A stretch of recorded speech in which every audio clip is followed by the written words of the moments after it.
हाँ जी, नमस्कार, अस्सलाम वालेकुम। मैं ये जो वीडियो बना रहा हूँ अपने पाकिस्तान के भाइयों के लिए बना रहा हूँ। हो सकता है मैं कोई अपने पॉलिटिशियन नहीं हूँ। मेरा हर वर्ड पकड़ने की ज़रूरत नहीं है, बट जो मैं कहने जा रहा हूँ उसको समझने की ज़रूरत है। मैं अमेरिका में रहता हूँ 20 साल से। मैंने अमेरिका को 4 जंग में जाते हुए देखा है। उनमें से कुछ ऐसी जंग है भाई लोग जो आज तक अमेरिका उलझा हुआ है। जंग करना बहुत आसान है, जंग का एंड करना कई बार नामुमकिन हो जाता है और इसके हर्जाने बहुत बहुत ज़्यादा बड़े होते हैं।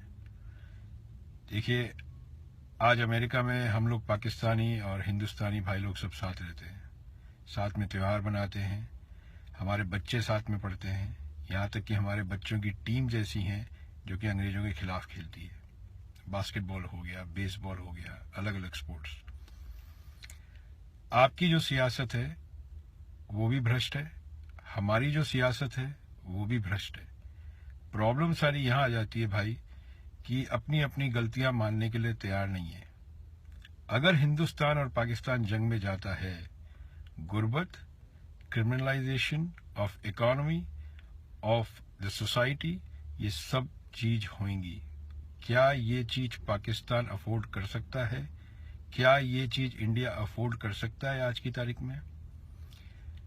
मैं एज एन इंडियन बोलता हूं आपको कि अगर पाकिस्तान खुश रहेगा तो हिंदुस्तान भी खुश रहेगा, क्योंकि जहां भी हैप्पीनेस होती है ये बहुत बड़ा इन्फेक्शन होता है। जिधर हैप्पीनेस होगी अपने आप हैप्पीनेस सब जगह फैलती है। जहां पर जलालत होगी, जहां पे प्रॉब्लम्स खड़ी हो जाती हैं, प्रॉब्लम कनेक्ट्स प्रॉब्लम इजीली। आज अमेरिका इसलिए खुश रहता है क्योंकि यहाँ पे हैप्पीनेस ज्यादा है। आप लोगों ने सुना होगा कि अमेरिका एक अलग ही देश है। ये वाकई में अलग देश है। यहाँ पे सब एक हो जाते हैं। कुछ यहाँ की हवा में ऐसा है, यहाँ की मिट्टी में ऐसा है। 50 मुल्क के लोग यहाँ रहते हैं, 50 धर्म है, 50 मजहब है। कभी भी यहाँ पे झगड़े नहीं होते आपस में। मुझे एक झगड़ा बताएं आज तक। 20 साल से तो मैं रह रहा हूँ, हिंदुस्तानी और पाकिस्तानियों में यहाँ झगड़ा हुआ है। हम लोग बिजनेस एक साथ कर रहे हैं, सब एक साथ कर रहे हैं। प्रॉब्लम सारी वहीं घूम फिर के आ जाती है। दोनों सियासतें भ्रष्ट है और अमेरिका इसका एडवांटेज उठा रहा है। एक बात समझने की कोशिश करिए आप लोग, अमेरिका को जो भी चाइना की प्रेजेंस हो रही है वर्ल्ड मार्केट में, उसको नाबूद करना है और उसके लिए ये जंग की तैयारी करवा रहे हैं। मैं खुद अमेरिकन पासपोर्ट होल्ड करता हूं और मैं इस बात पे अमेरिका के अगेंस्ट जाता हूं कि ये नहीं करना चाहिए। हम लोग आज पाकिस्तानी और हिंदुस्तानी जितने भी यहाँ लोग बैठे हैं बाहर, आज हम लोग बहुत दुखी हैं।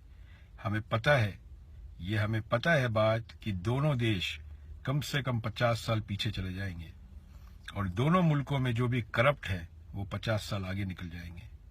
करप्शन एक तरह से रिलीजन हो जाएगा, एक तरह से मजहब हो जाएगा। आप जितने करप्ट होंगे उतने आप अपनी जिंदगी में आगे बढ़ सकते हैं। गुर्बत, भूखमरी, एजुकेशन, हेल्थ केयर, कौन सी ऐसी प्रॉब्लम है जो पाकिस्तान में नहीं है और वही प्रॉब्लम हिंदुस्तान में नहीं है? दोनों मुल्कों के आवाम को एक साथ मिलना चाहिए।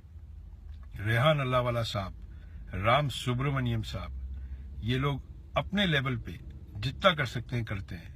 मैं देखता आ रहा हूं और मैं हरदम एक चीज बोलता हूं और आज फिर बोल रहा हूं, रेहान अल्लाहवाला को भी बोल रहा हूं, राम सुब्रमण्यम को भी बोल रहा हूं, अपनी पब्लिसिटी के लिए ना करें। सबको एक प्लेटफॉर्म में आना पड़ेगा। मैंने पहले भी राम सुब्रमण्यम को ये बात बोली थी।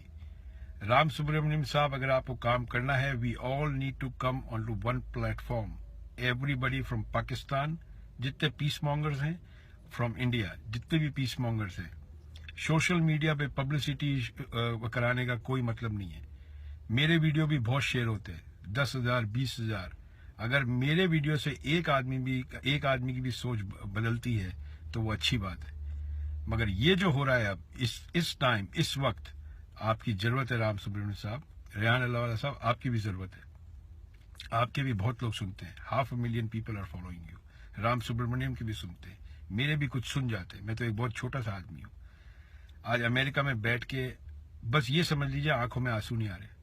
बस ये हमने किस तरह होल्ड कर रखा है। अभी 2-4 घंटे बाद मैं अपने पाकिस्तानी भाइयों से यहाँ मिलने जा रहा हूँ, मैं उनसे बात करूंगा। मगर हमें ये भी पता है कि हमारी बात करने से कुछ असर नहीं होगा जब तक आप लोग बात नहीं करेंगे। जो लोग वॉर के बारे में लोगों को एक उस पाकिस्तान साइड से वॉर के लिए भड़का रहे हैं और हिंदुस्तान की तरफ से वॉर के लिए भड़का रहे हैं, वो लोग सबसे बड़ी प्रॉब्लम है दोनों देश के अंदर कि वो जानते नहीं है। एक तो आधा ज्ञान सबसे ज्यादा डेंजरस होता है, या तो ज्ञान ना हो और अगर ज्ञान हो तो पूरा हो। ये जो बीच के लकीर के फकीर होते हैं, ये लोग सबसे ज्यादा प्रॉब्लमैटिक है पाकिस्तान और हिंदुस्तान में, दोनों जगह, जिसका फायदा अमेरिका लेता है। अमेरिका की जो इकोनॉमी है वो चलती है बिजनेस पे। हम लोग बहुत अमीर हो जाएंगे इस वॉर के, अगर ये वॉर होती है हम लोगों के पास बहुत पैसा आएगा, हमारे पास बहुत टैक्स रिफंड आएंगे, मैं आपको बताता हूँ गारंटी। मगर हमें अमीर नहीं होना, हमें नहीं चाहिए ऐसा पैसा। सीरिया में, अफगानिस्तान में आज जितनी भी वॉर्स हुई हैं, आप लोग देखिए 15 साल में उन कंट्रीज का क्या हाल हुआ है। अमेरिका पूरा का पूरा जो देश है ये एक तरह से लालच पे चलता है, कि यहाँ पे लालच है, आगे बढ़ने की लालच है, किसी भी हालत में लालच है। ये जो लालच का फॉर्मूला है, इसमें इंडिया और पाकिस्तान को उलझाया जा रहा है। दोनों जगह जो भी दोनों सियासतें हैं, अनपढ़ गवारों और झाइलों से भरी हुई है। ये आप भी जानते हैं पाकिस्तानी भाई, और मैं भी जानता हूं ये बात। मेरे को इस बात का बार बार नहीं बोला करे कश्मीर एक मुद्दा है। एक घर में अगर एक कमरा है जिसमें प्रॉब्लम है तो पूरे घर को आप लोग क्या गिरा देंगे? अपना भी घर गिराएंगे, सामने वाला का भी घर गिराएंगे।